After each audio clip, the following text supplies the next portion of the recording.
What's up everyone? Welcome back to another episode of Boleros. Nagbabalik tayo after just 2 days. After that crazy Mason Amos breaking news, to bring you another breaking news, Jonel Policarpio is leaving the De La Salle Green Archers to join the PBA draft.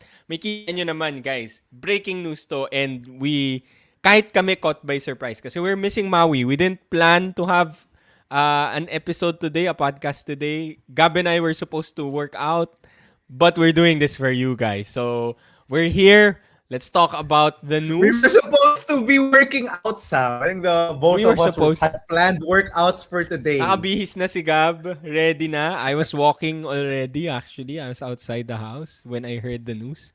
So yun. So we're going to talk about that and some other minor news since nag-podcast na rin tayo, pag-usapan na rin natin yung mga lumabas since we had that episode 2 days ago lang. Alam mo Gab, itong Bolero season na to.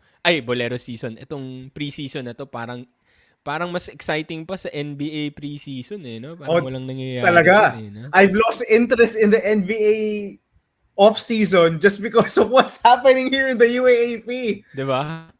This is Kagulo.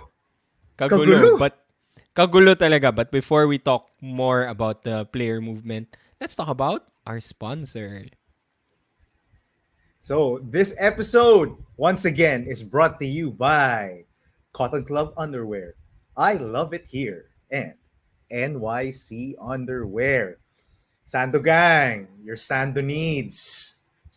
The Sultan of Sando endorses these two brands. Promise. Shout out sa Sando Gang dyan. Wala pa yung samples Sando guys. for all. Antay lang kayo. Antay lang kayo. Kita na naman yung mga mahilig talaga ako mag-Sando. So, shout out to Cotton Club and NYC Underwear. Okay.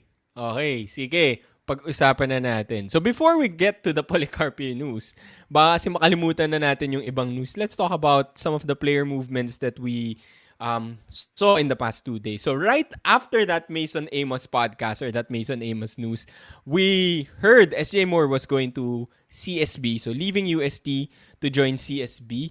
And then after that, I think another LaSalle player leaving the LaSalle Green Archers, Aaron Buensalida, big man from LaSalle, going to the NCAA also to join the Letran Knights. So, Gab, I want to talk more about SJ Moore. I know Maui. Gusto ko sana tanungin si Maui kasi siya yung I think he picked him as someone to look out for nung start of the season 86.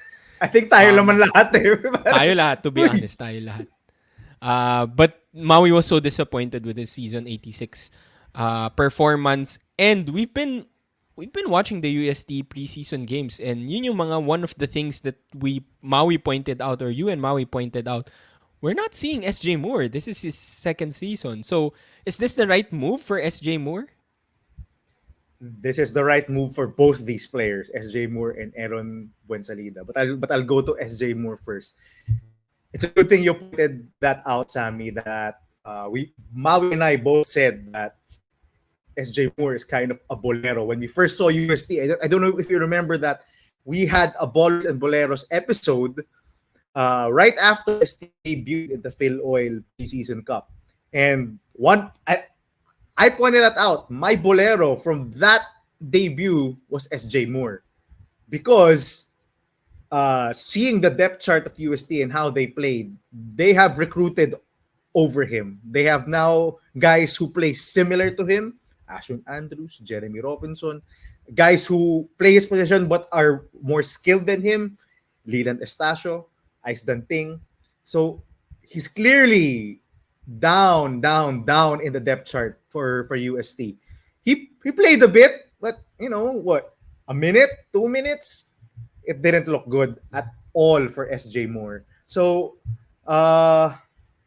this is a very smart move. Coach Charles Chu and the CSB Blazers have a track record. Take a look at Will Gozum, Mix Oxon. They have a track record of getting underappreciated players from the UAAP and turning them into heck stars in the NCAA. So I like SJ Moore's chances. He has the athleticism. We all know this. He may be a bit raw. I mean, let's just put it out there. He's not as skilled as we thought he would be. Well, we thought he was raw, but we thought na given how short on talent UST was in season 86, we thought that hey, he has a chance to shine. Maybe those athletic gifts can put him through and just give him a ton of playing time. And it just never happened for SJ Moore. And now he has a sure shot at, not a sure shot, but a better shot at playing time for the CSP Blazers. Again, there was no spot in UST for him this coming season. And he seemed to be in the doghouse for Coach Pedro Horencio. I told this to you guys when I watched UST multiple times in the preseason cup. Napapakamot na ulo si Coach Pido may ginagawa si SJ Moore na mali sa loob ng court.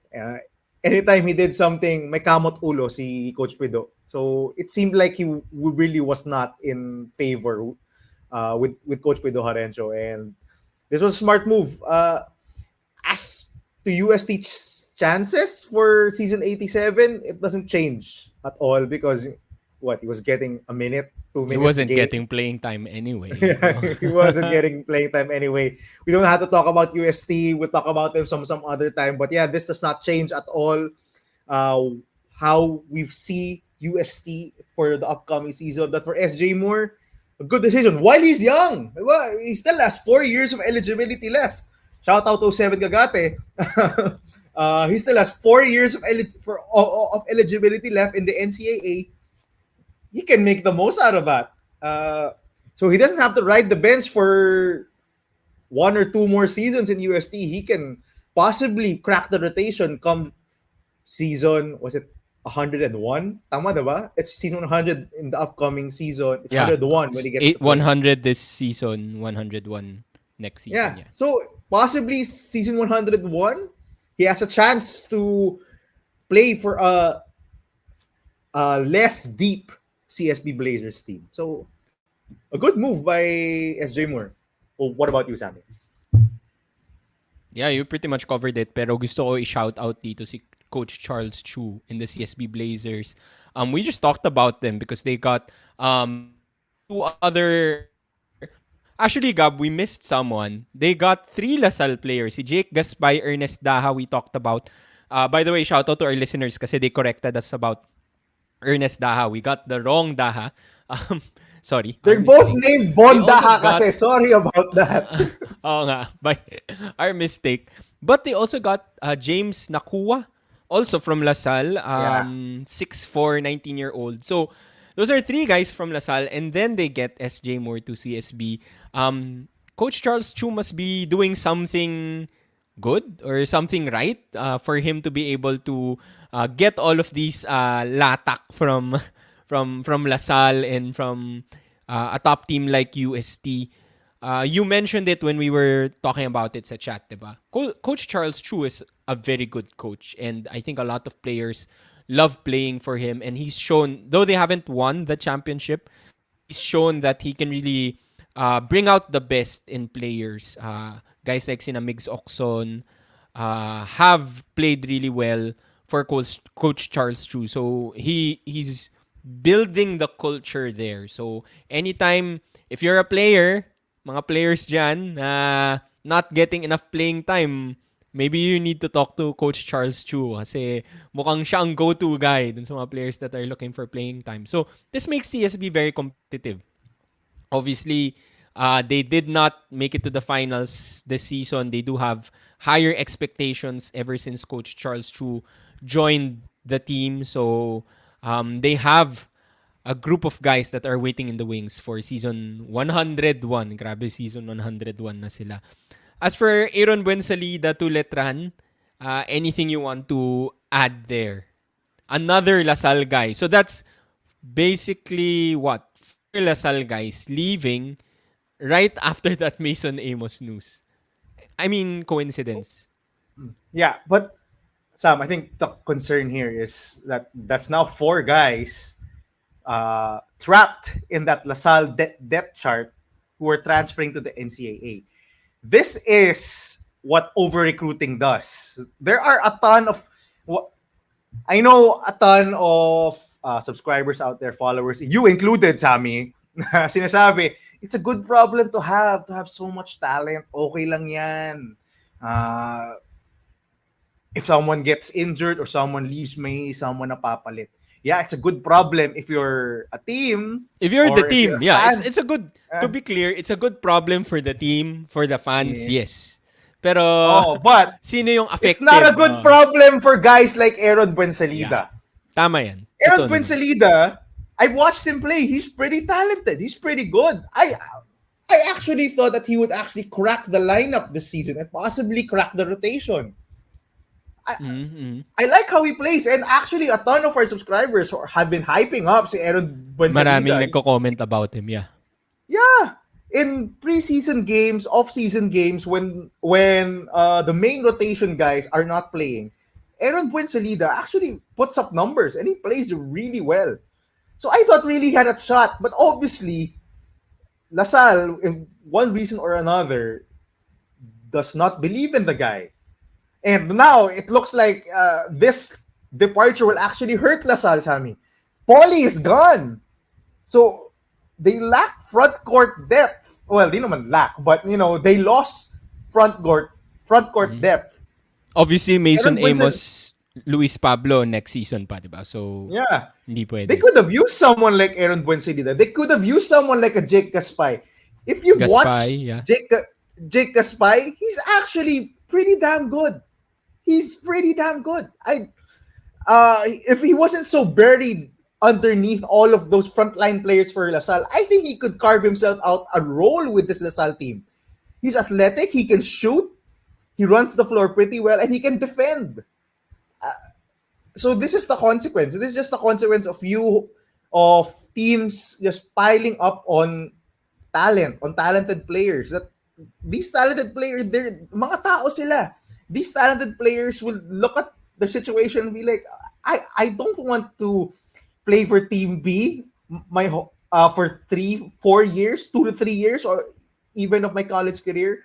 I want to showcase my talent. And Aaron Buensalida, this is a good move for him because Letran is a team that had struggled last season in season 199 of the NCAA. So they need players also. They're also on the rise. You join this team. There's a lot of opportunity in Letran. So good move both by SJ Moore and Aaron Buensalida. And it's good to be in a big school like LaSalle, like UP, like Ateneo, but you have to bet on yourself for once in a while. Diba? Migs Oxon, diba? I think he was in NU. He was buried there. NU ata, yeah. Yeah. He was in NU and then chose to go to the NCAA under Charles Chu. Now he's playing in the KBL, making a ton of money. So, it's good to be in big schools, but you showcase your talent, you invest in yourself, invest in the future. You could actually be like a Migs Oxon and make a career out of yourself. Again, Sam, di ba, we always talk about this. Prime basketball years are so short for basketball players. Yeah. Yeah. Habang bata kayo, mag-showcase na kayo agad. Kung if people are telling you or you feel that yourself that you are talented enough to produce in the college level, invest in yourself. You don't have to. While I know a lot of our subscribers preach loyalty, utang na loob, and all that crap, that doesn't have to be the way always. Diba? You can always invest in yourself, transfer to a school where there's better opportunity, transfer to a team that provides a better opportunity for you, and you can make a career out of yourself. So, good job by Aaron Buensalida. It just goes to show how deep the talent pool in LaSalle is, Sammy. They've lost 4 players, and yet Actually, it doesn't 5. matter. Well, yeah, 5. Technically, 5. Policarpio, yeah. We'll get to Poly later, but they've lost 4 players, but that doesn't matter to the overall yeah. That's landscape true. or their overall chances of their season Yeah. 87 championship aspirations. Diba? That's That's true. crazy. There are Yeah. still many That's true. others in that LaSalle program that are buried in Team B or on the bench. Shout out to Ethan Alian. Um, I'm forgetting some other players. Si Rubico, who was supposedly People the love third string also. point guard.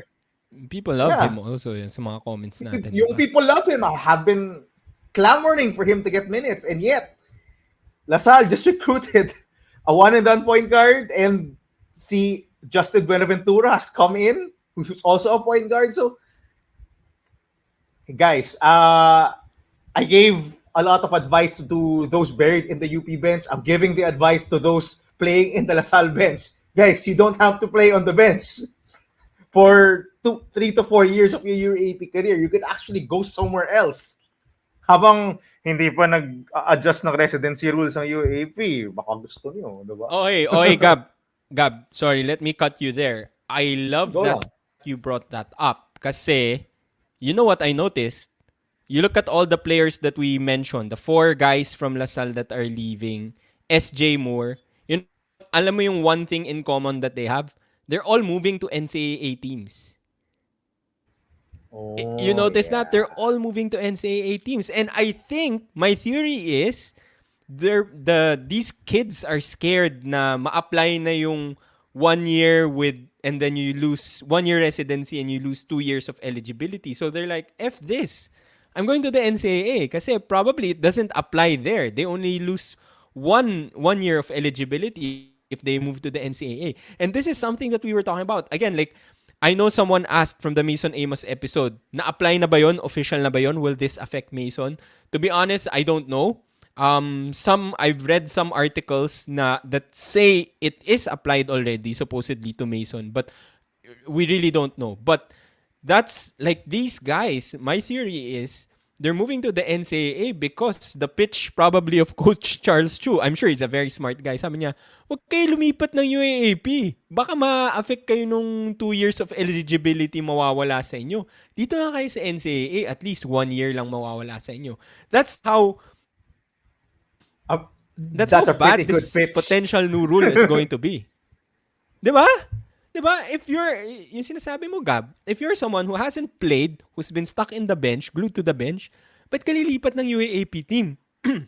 Lalo kang mawawala ng opportunity because you lose 2 years of eligibility. Oh, that's how stupid that rule is. Or that's how crazy that rule is. Sa totoo lang. And we're seeing it now. I know it's not yet official, but that's probably why these guys are moving to the NCAA. Probably.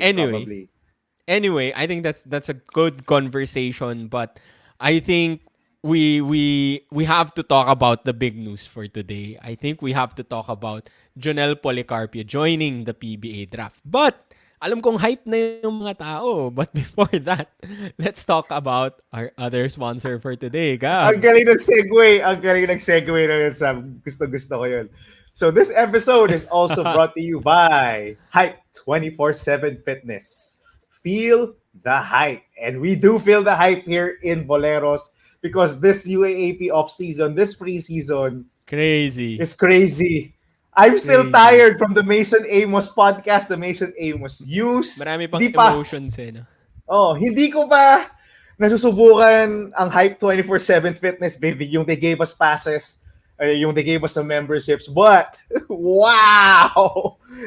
I can't even take a break from all this UAP news, man. So, shout out to Hype 24/7 Fitness. Don't worry, I'm gonna visit your gyms and I'm gonna try out your wonderful equipment. And don't worry, Sammy, to the let's go. listeners, we'll do something. We'll give away some of the passes, okay? So let's go. Let's talk about the big news for today. Jonel Policarpio leaves the De La Salle Green Archers to join the PBA draft. So remember, he already left before. He left for a day or two. Supposedly was moving to the NCAA and then went back to La Salle. Played for La Salle during the preseason. We saw him in Pinoy Liga and Phil Oil. And then, 2 months before the start of the season, he's leaving LaSalle again and joins the PBA draft. This is official na because we saw an Instagram post from Jonel Policarpio. Navs posted about it. The spin article was also up. So it's seems official. Ano reaction mo dito, Gab? When Maui shared the news to us, nasa chat natin yun. Anong initial reaction mo? My first initial reaction was I put a face palm because I had plans tonight. As I told you, I was planning to go to the gym. I was planning to work out, maybe eat a good dinner, watch some TV shows I've missed, My Hero Academia, the latest episode. Pero mukhang wala na naman tayo. So, yung nasabog na naman yung plano ko. But yeah, my second reaction is, wow! Another curveball. 2 days after the Mason Amos transfer news, Jonel Policarpio leaves. And again, it involves LaSalle. It seems like a lot of the news these days is revolves around the De La Salle Green Archers.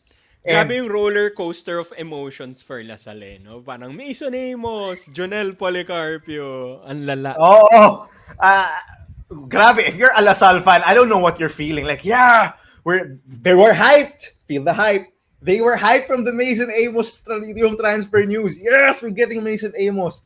And then, oh my God, Jonel Policarpio is leaving. He's going to the PBA draft. I don't know if Coach Topex has another pitch or another meeting lined up with Jonel Policarpio because he has, or if he does have another meeting, he has to persuade him to stay. Because honestly, without Jonel Policarpio,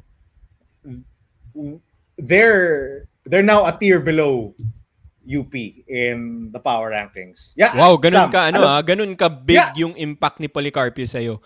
Yes. For me, that's my right now. My initial reaction is if UP and LaSalle were on the S tier in our power rankings when we did it a month ago. Now with Jonel Policarpio gone for season 87, LaSalle is now down to the 8 tier. I don't know if Maui will agree. Siguro we'll ask Maui yung once he comes on the podcast in the next episode.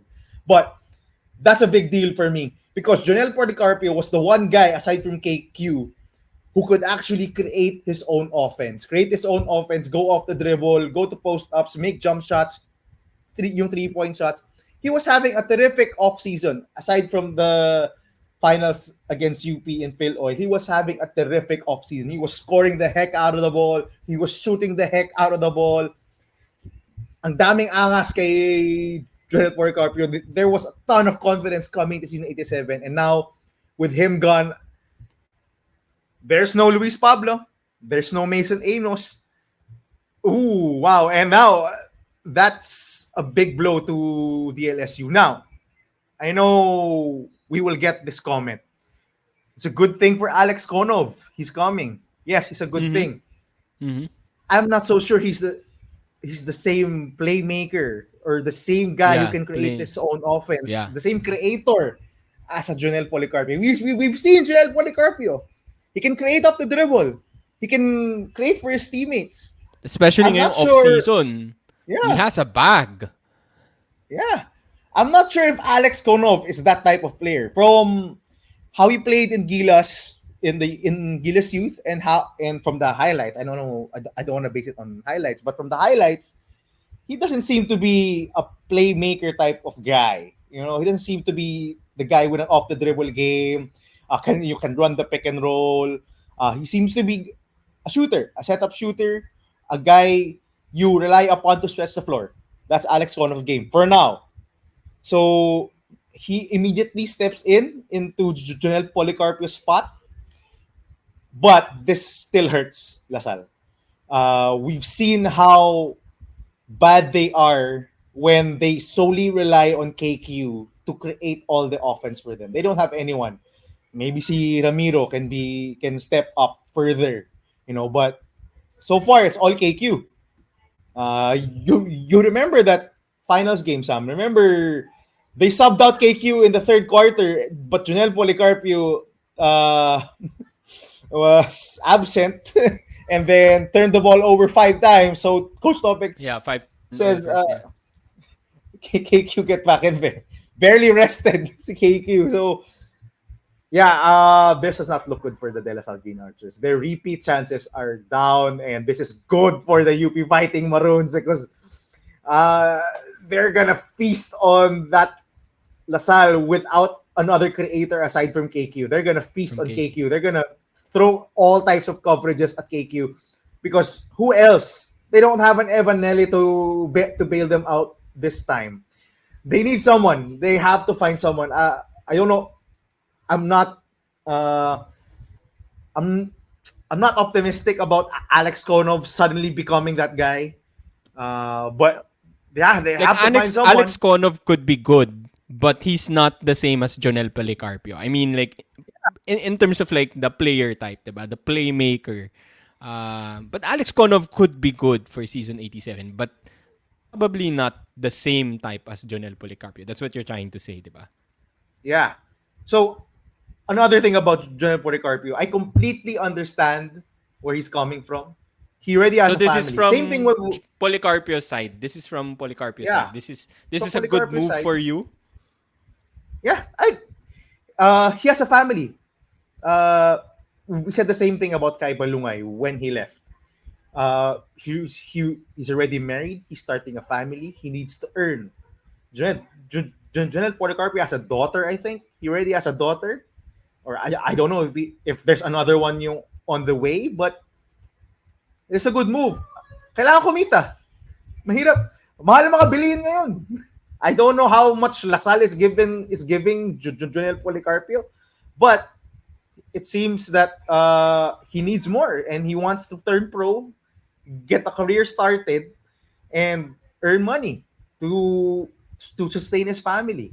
So for me, that's the only reason I could see that he decided to go into the PBA draft. Uh, I don't see any news about a conflict within the team or a conflict with Coach Topex or with the LaSalle management. I don't see any um, news about any academic issues if there ever was one. So it seems to me that that's the most plausible. No, right now.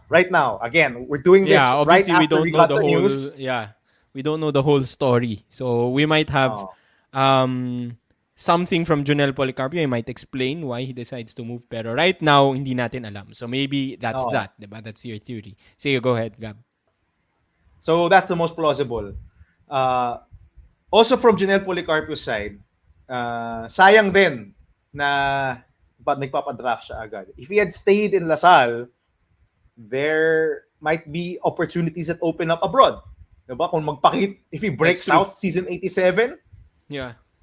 he could possibly get some offers from the KBL, the B League, Mhm. and we all know they pay better. They pay better Yeah. than the PBA.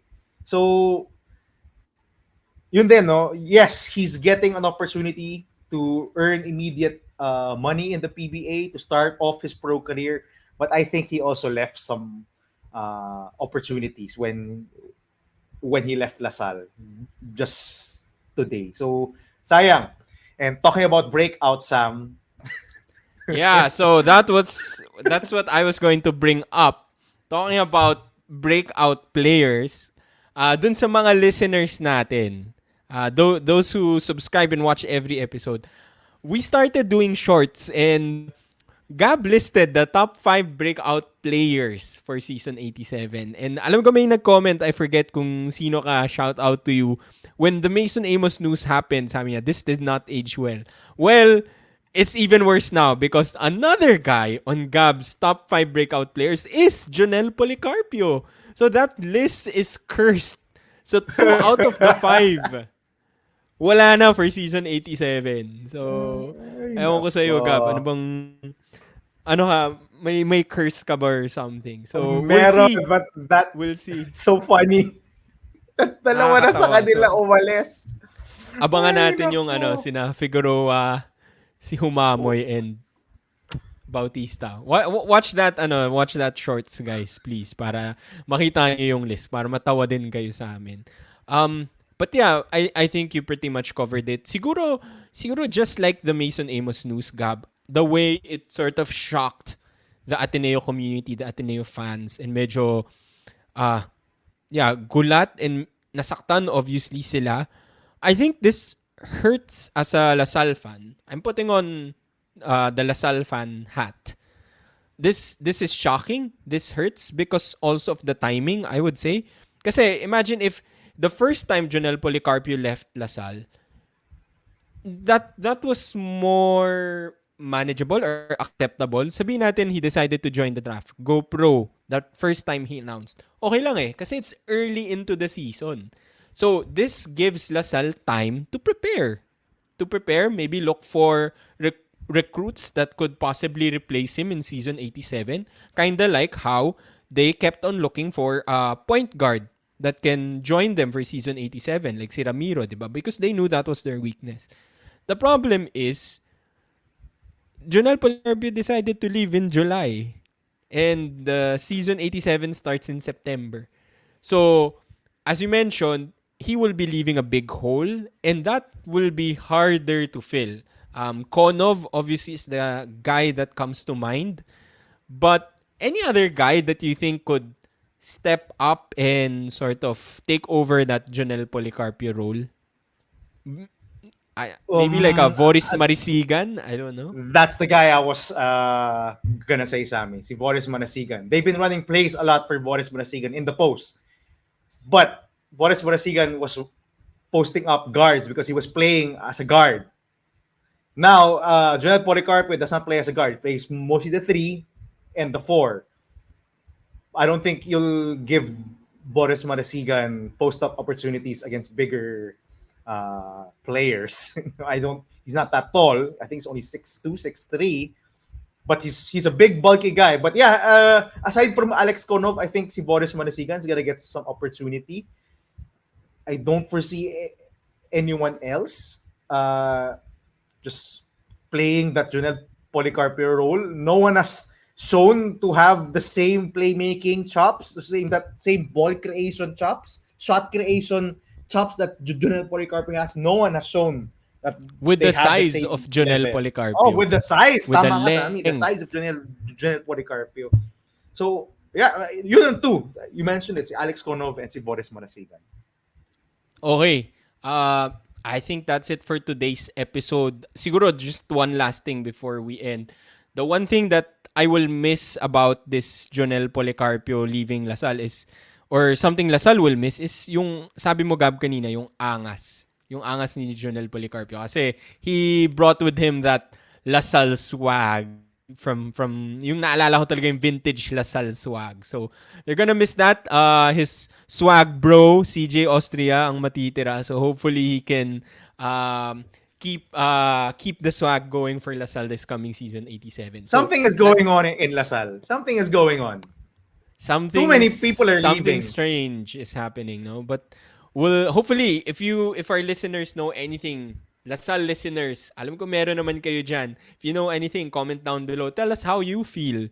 I'm curious to hear also our dear friend Apo. Nag-comment siya, ikaw ang yabang mo because napunta sa inyo si Mason Amos. Let us know what you think, Apo, in the comment section down below. If there are any other breaking news, hopefully wala muna. Relax muna yung mga UAAP players dyan. NBA free agency muna tayo. But if there are more, we'll definitely cover them here. So please like the video, subscribe, share it with your friends, share it on socials. We'll see you again next time. Hopefully Maui will be back. We'll be more prepared. Good luck to Gilas tonight, by the way. Tonight yon. So, bye. See you guys.